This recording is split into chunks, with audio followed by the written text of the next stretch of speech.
दोस्तों subscribe button पर जाके सब्सक्राइब कर लीजिए और साथ ही ये बेल आइकॉन को भी दबाइए ताकि आपको नए वीडियो की जानकारी सबसे पहले मिल सके। इंस्टाग्राम में भी फॉलो करना मत भूलना दोस्तों। ओके गाइस, तो वेलकम टू अनदर वीडियो। और इस वीडियो में जो है मैं इसकी अनबॉक्सिंग करने वाला हूँ महिंद्रा थार की।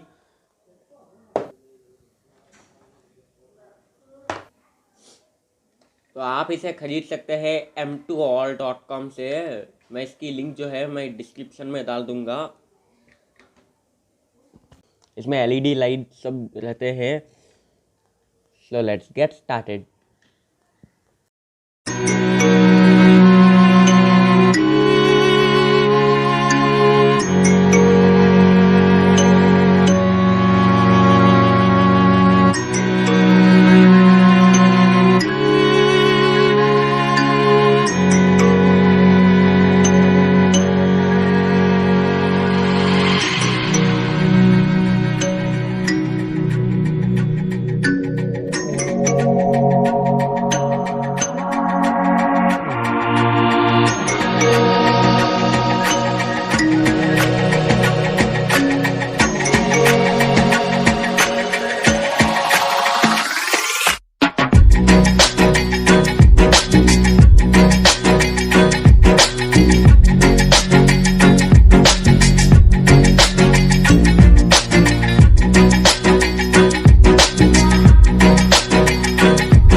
ओके गाइस, तो आई होप दैट ये वीडियो आप लोगों को अच्छा लगा होगा। अगर अच्छा लगा तो लाइक कीजिए, शेयर कीजिए और सब्सक्राइब करना ना भूलिए। प्लीज़ सब्सक्राइब माई चैनल ऐसे वीडियोस देखने के लिए और बेल आइकॉन को भी ज़रूर दबाइए।